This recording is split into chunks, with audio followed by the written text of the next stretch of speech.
Good evening to all of you and welcome back to Career Launch IAS. This is Preeti Sagar and I'm going to discuss newspaper analysis. So in newspaper analysis, basically what we have to do, we have to discuss all such news, why it is important, what all the important points are there and which paper it will be asked. So first article, that is Lifeline for Telecoms as government offers 4-year moratorium on dues. So this is important, this article, and in this basically what you have to read. So what you have to read in this article, basically here two three things I had mentioned, that 4-year moratorium has given to the telecos company. So it means 4-year respite had been given to the telecom companies. Why? Because they are not able to perform good. So 4-year moratorium period has been given regarding the loans which they have taken and they are not able to pay that. So what all respite had been mentioned over here? So look at some of the relief measures that is announced by the union government for the telecom companies. So one relief measure is what? That 4-year moratorium for all such dues what these telecom companies had been taken, or telecom service provider companies had been taken, for example, Vodafone, Airtel, or any other telecom company. I'm just giving an example. So they will have to pay interest because they have taken loan, but they are not in such a position to pay their interest on time. So in that situation, they have given 4 years moratorium period, and in these 4 years, they will improve their status, economic status, and then they will pay back their loans. Second respite or second relief measures, what is that? That 100% FDI is being allowed through automatic route in this sector. Earlier or existing, what is the existing rule? Existing limit of the FDI is 49% in the telecom sector. So this is an improvement in the FDI in telecom sectors, that from 49, this FDI has been increased to 100% through automatic route. It means no government approval is required in the FDI. If any foreign company wants to invest in the telecom companies, they can directly invest. Next respite or relief measure, that is what? That for customers shifting from prepaid to postpaid and vice versa will not require fresh KYC. So KYC would not be there if any customer wants to convert its connection from prepaid to postpaid or from postpaid to prepaid. So this relief measure is not only for the telecom, but it is also for the customers, because customers, they get pissed off in such KYC process, and it becomes very bulkier for the telecom companies as well. Okay, so it will be changed. Next is what? Spectrum auctions to be normally held in the last quarter of every financial year. So at the end of the every financial year, there will be spectrum auctions. So if any all such telecom companies, they can bid for their better auction, better price. Next measure is what? Further measures will be added when the 5G spectrum is auctioned, said Telecom Minister Ashwini Vaishnaw. So Telecom Minister has said that measures will be, or new measures will be added when 5G spectrum will be taking place. So at the end of every financial year or the last quarter of the financial year, this spectrum auction will be taking place and 5G is in the queue. So 5G spectrum, whenever it will be, then new additions will be there. So these are new relief measures that has been added or that had provided a lifeline for the telecom sector. So you can read these important things, important points, and that may be important for your GS paper 3 under economy section. Next article, that is which is important, that is, I just show you this article. This is about government. City government moves Supreme Court on powers of LG. It seeks quashing of 4 amendment sections of GNCTD Act. So this article is about Government of National Capital Territory of Delhi Act that had come 2-3 months back, when the whatever actions will be taken. What is the meaning of this GNCTD Act? So in this act, basically, whatever actions of the Delhi government would be, that will be taken in the, not in the name of Delhi government, or that is representative government, but it will be taken in the name of Lieutenant Governor of Delhi. Okay, so Delhi government has moved against some of the powers which is being given, or the provisions which is being given in this GNCTD Act regarding LG's power, or Lieutenant Governor's power. So Delhi government has moved against those powers in the Supreme Court. So it is looking for quashing of four amendment sections of the Act. What are that? So they have moved to Supreme Court for quashing four amended sections in the GNCTD Act, and 13 rules of the transactions of business of the government of National Capital Territory of Delhi Rules 1993. So in this petition, they have said that they have mentioned about that early hearing by the present government of Delhi, that is our government, which has been represented by the senior advocate A.M. Singhvi. So it has said that whatever issues is been there regarding all such four amended sections is not in the as per the constitutional norm. So basically they have said that it is violating the basic structure of the constitution. So they have contended that amended act is violating the basic structure of the constitution and center through the amendments, and that has given the power to the lieutenant governor than the elected government of the Delhi. So this is what, so this is a violation of government constitution on the grounds of basic structure, violation of basic structure, because it is what, if center state relationship, if we see relationship between central government and state government. So central government has tried to change the governing structure of the union territory, which is having a legislative assembly. That is Delhi. So it is federal structure basically. So if any changes in the federal structure would have taken place, which is not in the, or which is not accordance to the constitution, so it means it is violation of basic structure. So that issue has been made as the ground for the case filed against Delhi government, filed against the provisions of GNCTD Act by Delhi government. So they are looking in that petition, and they have challenged the constitutionality of such of these sections of the Act, that is 21, 24, 33, and 44. And there are certain rules, that is 3, 6, 8, 10, 14, 15, 19, 22, 23, 25, 47A, 49, 52, and 57 of transaction of businesses of GNCTD rules 1993. So 13 rules had been objected for, and four provisions or four powers given to lieutenant governor. So these are made as the ground for the what's it petition that has been filed against lieutenant governor, or powers of the lieutenant governor. Then next article which is important to read about, that is on page number 4. It is yeah, so here it is. This is about Assam track realignment. Wait a second.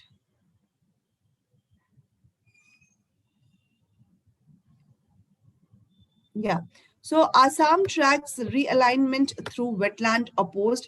It will spell doom for forest, says villager.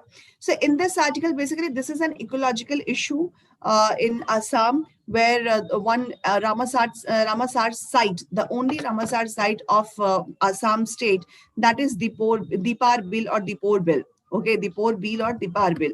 So, and it is also having, it is also an important bird area.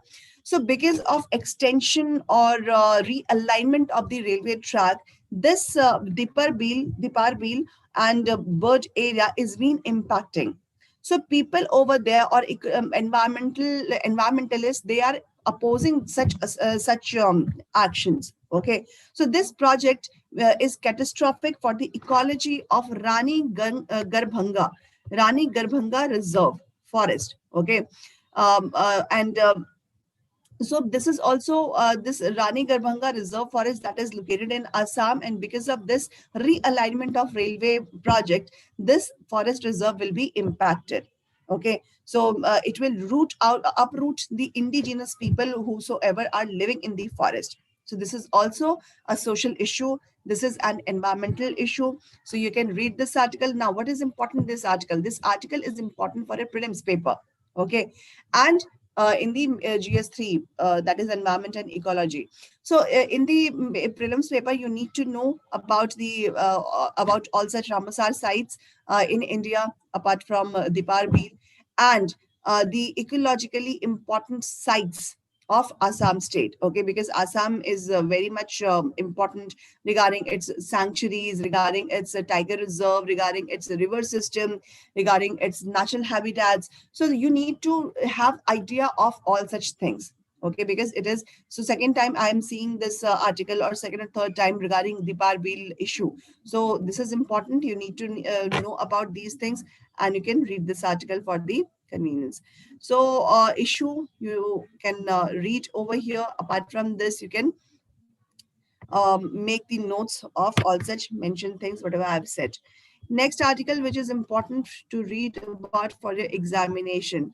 So here there is one article which is about India-China relationship, written by Sashi Tharoor, that is hardly the India-China century Deng envisioned. For the current Chinese leadership, the 21st century is destined to be China's alone, with India to be shown its space. So you can read this article, fed some important points if you get regarding India-China relationship. For example, if we see this in this article, the China and India's relationship since last 15 months or 16 months, how it has turned up, and what all issues they are facing.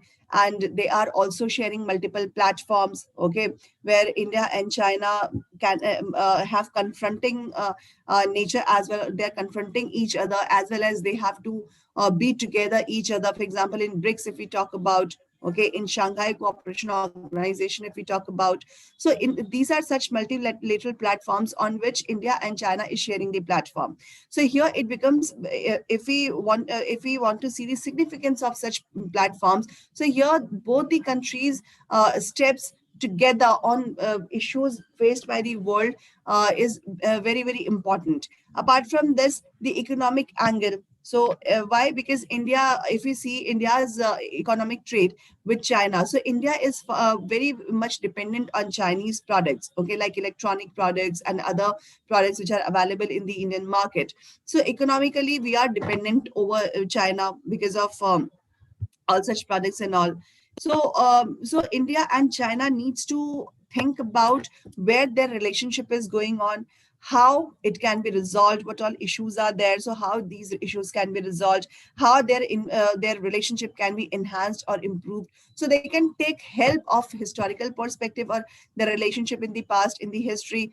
And apart from the war on black eras between India and China's relationship, they should avoid these things and move or proceed towards proceed together, okay, regarding the emerging geopolitics of the world. Okay, so they need to think about it.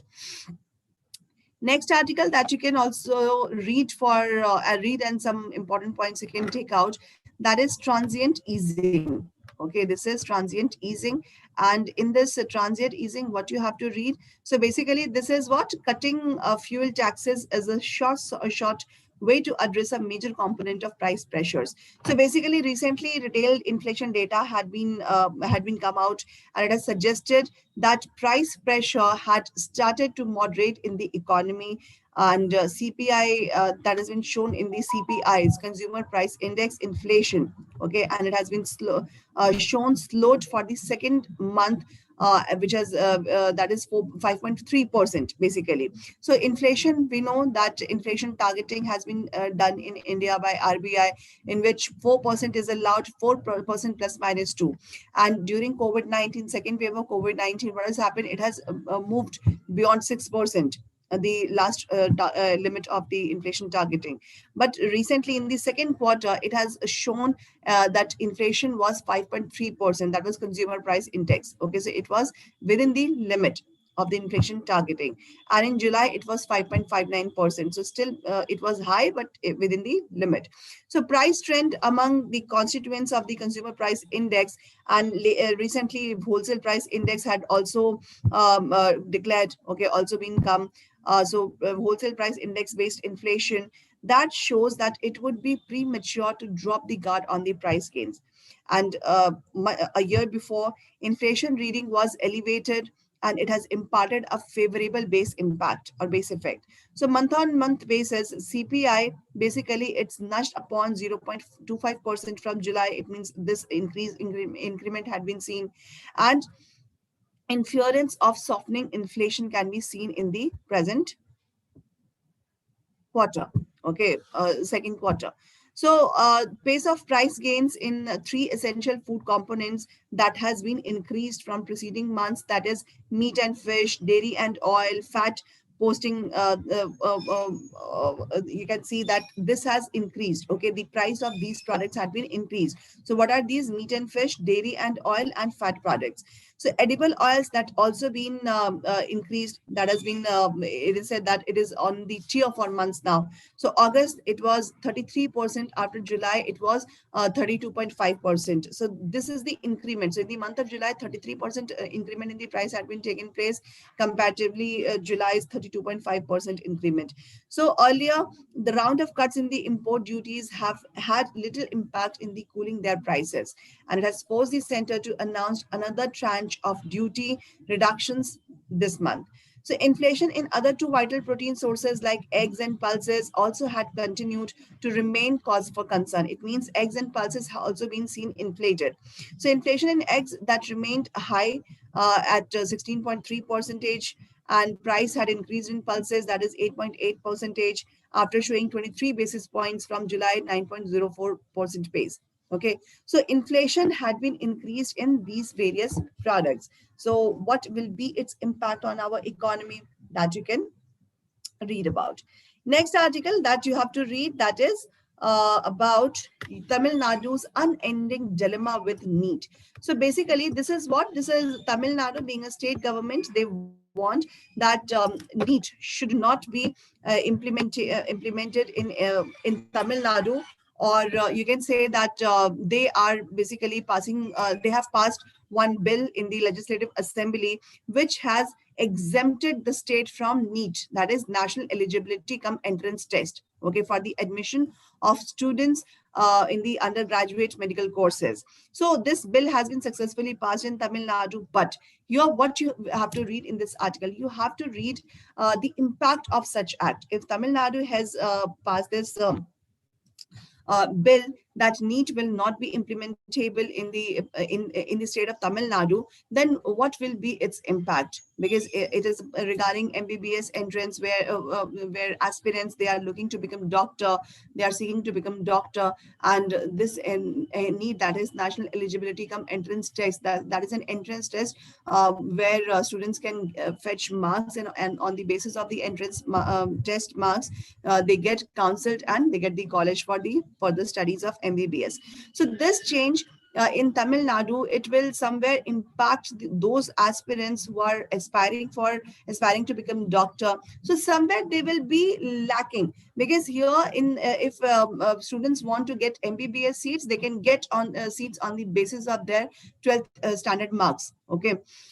So before the passage of this bill, Tamil Nadu government appointed a committee, and under Justice A.K. Rajan, who's a retired judge of Madras High Court. And this committee looked into the question of the desirability of having the examination as a prerequisite for the MBBS admissions.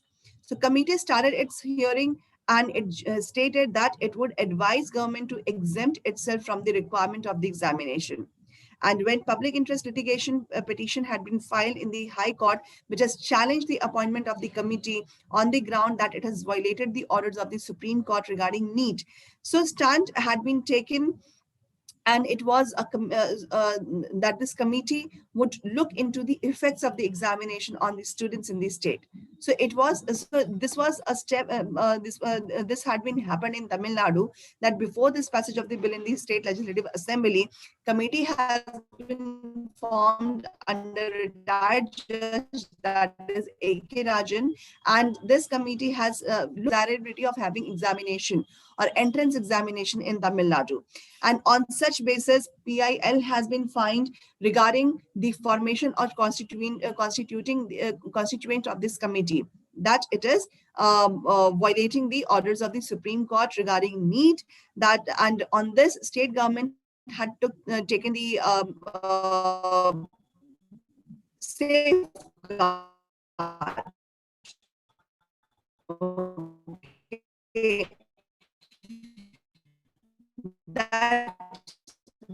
This committee is not looking out whether exam should be held or not, but it is looking out the impact of. Okay, so on that basis, the present decision is, you can read this article and just look out what all issues are there. Why Tamil Nadu did not want to implement NEET, and it has squashed NEET in Tamil Nadu.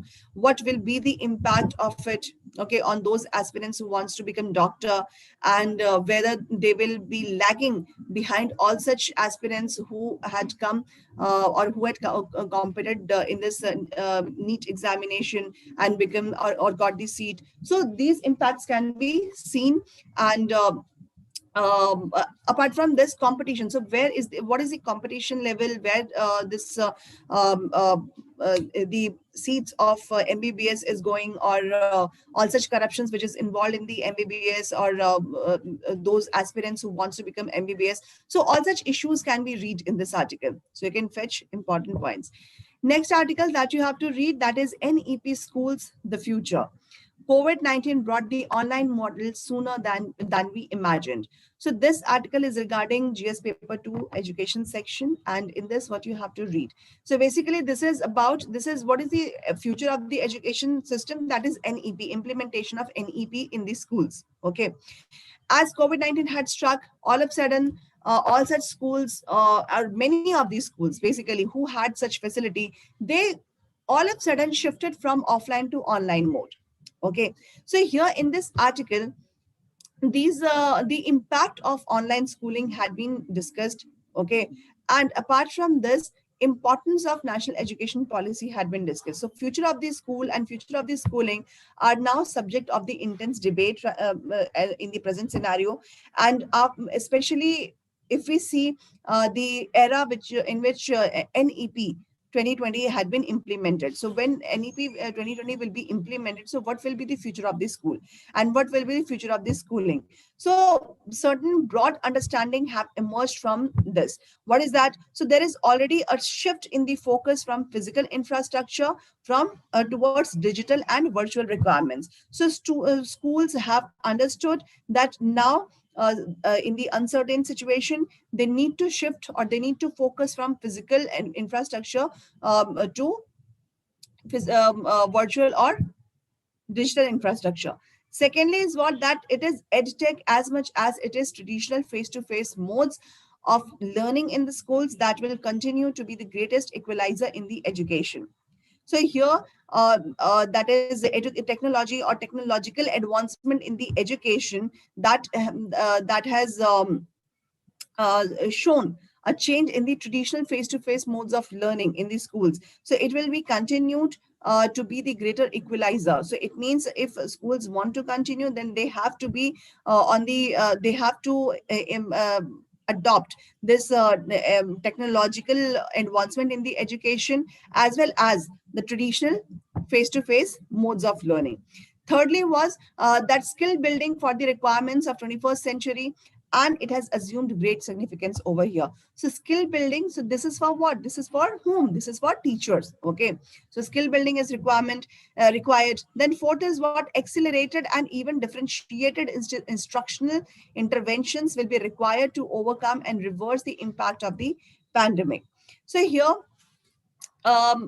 because differentiated instructional interventions, now it required to overcome and reverse the impact of the pandemic. So we have to make ourselves in such a situation that we can deal with any uncertainty. Then lastly, it is likely that there will be more pressure on the government schooling system to expand its intake.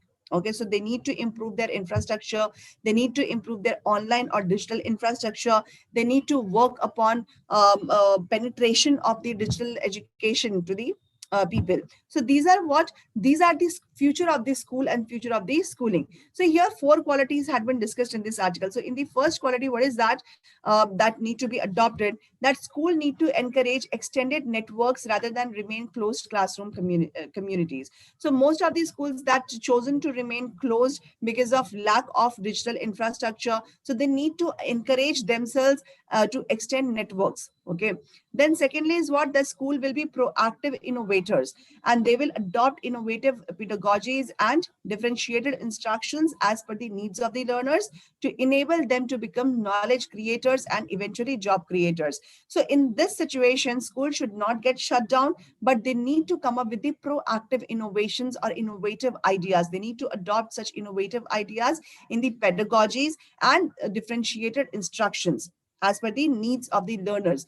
And these innovations will help them to become knowledge creators and job creators. Thirdly, that future of the job also has a direct bearing on the schools of the future. Routine jobs will become scarce. Students of the future have to struggle with the new set of capabilities which is required. Hyper information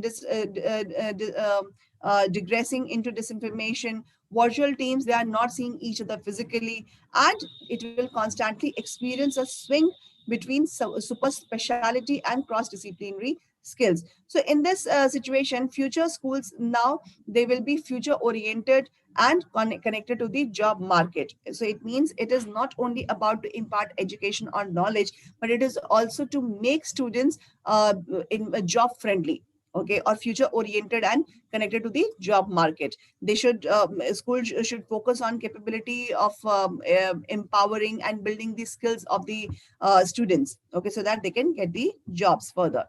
Lastly, is what the fourth point, that schools will forge stronger and more trusting engagement with families and communities. So here schools need to make or build a connection with the families, with the with the parents. So in this situation, online world of e-parent teacher meetings they can go for, e-guidance to parents they can go for, social media based active communication with parents during pandemic, that has opened an entire world of possibilities.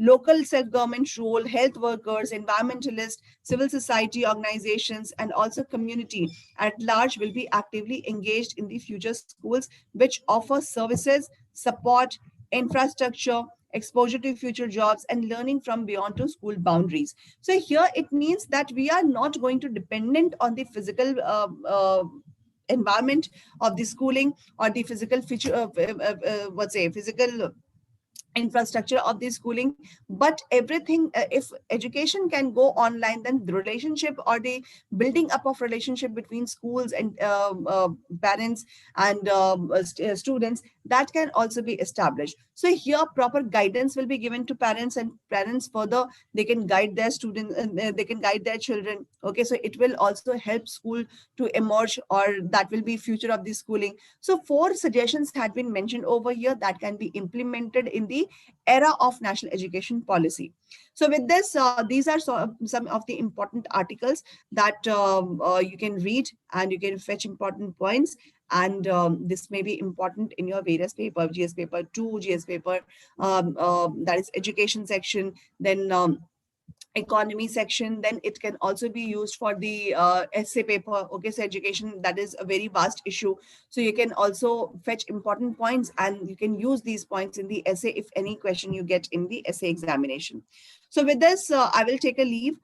This is all for the day. You can read these articles that will help you out for the paper, for the examination, to prepare for. So thank you so much. Have a nice day and study hard. Bye bye, take care.